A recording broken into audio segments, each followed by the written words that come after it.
नमस्कार। धनवान और शक्तिमान कैसे बने इस चैनल पर आप सभी का स्वागत है। आज आप लोगों के बीच एक बहुत ही गूढ़ बातों को लेकर के आए हैं। वह गूढ़ बातें क्या हैं? वह गूढ़ बातें हैं कि आँखों से देखी हुई बातें और कानों से सुनी हुई बातें दोनों पर विश्वास नहीं करना चाहिए। गूढ़ बात है ना कि अगर कोई भी व्यक्ति आँख से देख लेता है और कान से सुन लेता है और उस पर विश्वास नहीं करे, ऐसा हो सकता है। हाँ, ऐसा हो सकता है। और कब विश्वास करे? जब तक कि उस बातों को चिंतन न कर ले, मनन न कर ले, तब उस बातों पर विश्वास कर ले।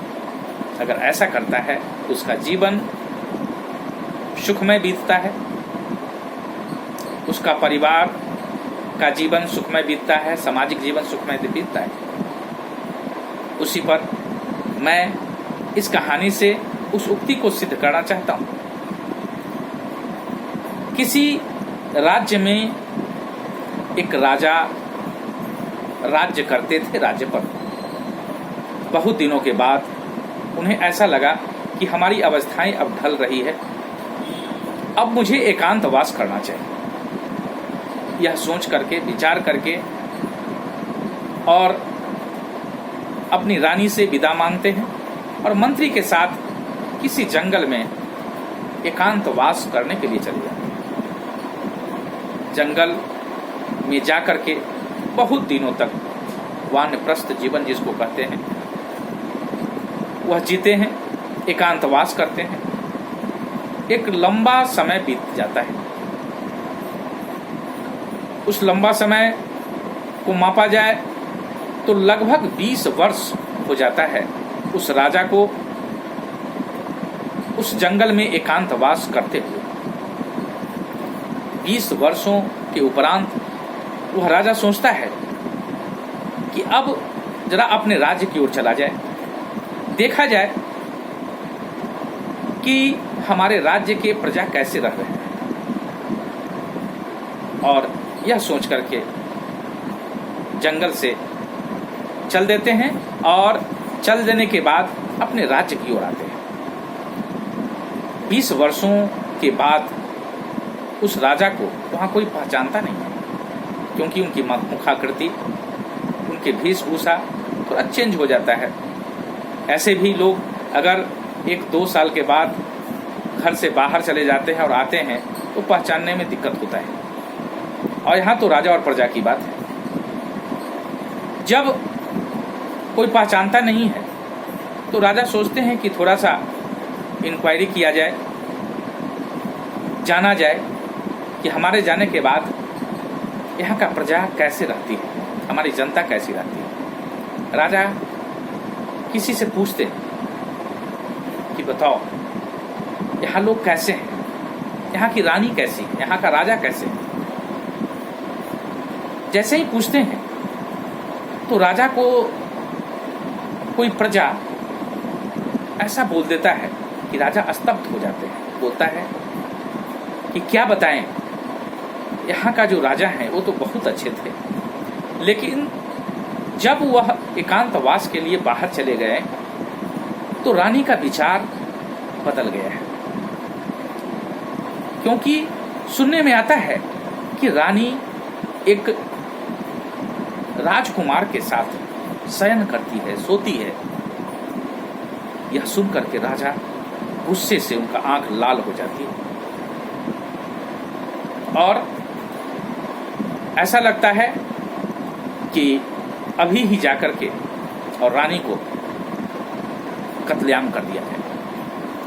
सचमुच में अगर कोई व्यक्ति अपने पत्नी के बारे में ऐसा सोचे, सुने, तो कैसा लगेगा? आप लोगों खुद भी इस पर सोच सकते हैं। रात्रि का प्रहर है। राजा किसी तरह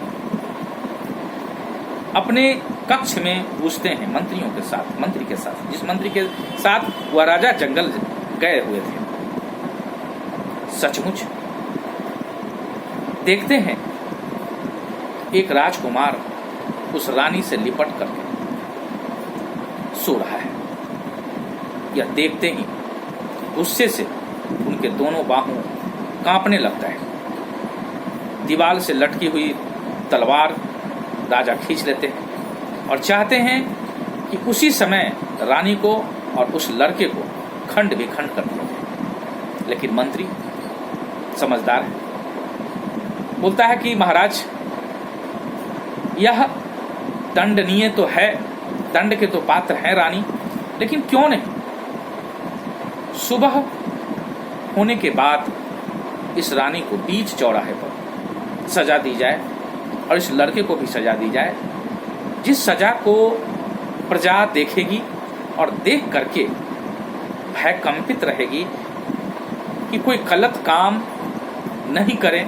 अगर ऐसा काम करते हैं तो मुझे भी मृत्युदंड मिल सकता है।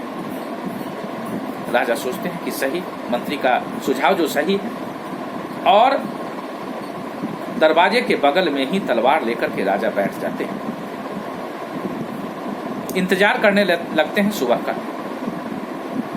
सुबह हो जाता है, रानी उठती है, जागती है, लड़का भी जागता है। थोड़ी देर के लिए रानी स्तब्ध हो जाती है कि कौन हमारे कक्ष के बाहर तलवार लिए हुए दो व्यक्ति के साथ बैठा हुआ है। राजा की आंखें लाल लाल है। जैसे ही रानी देखती है, लेकिन कुछ क्षण बाद ही वह पहचान लेती है कि यह तो मेरे राजा हैं, यह मेरे पतिदेव हैं, और दौड़ करके उस लड़के को बुलाती है और बोलती है कि बेटा, तुम बार बार पूछा करता था कि तुम्हारे पिता कैसे हैं, उनका नाम बताइए।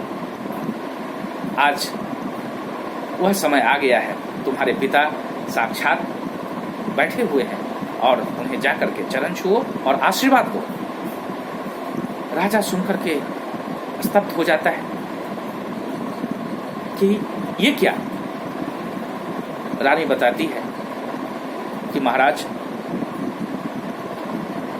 आप के रहते ही मैं गर्भ धारण किया था और 1 महीना के बाद, गर्भधारण के 1 महीना के बाद आप जंगल चले गए और आज 20 वर्ष के बाद आप आए। यह आपका पुत्र है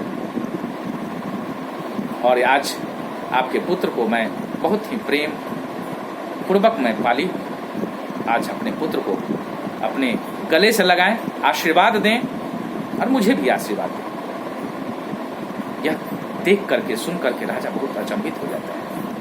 और सचमुच माँ और पुत्र का जो संबंध होता है वो बड़ा ही अद्वितीय होता है। कहा भी गया है, पुत्रो कुपुत्रो जायत क्वचिदपि कुमाता न भवति। पुत्र कुपुत्र हो सकता है, लेकिन माँ कभी कुमाता नहीं होती। कोई भी माँ के लिए पुत्र बालकपन जैसा ही दिखाई देता है।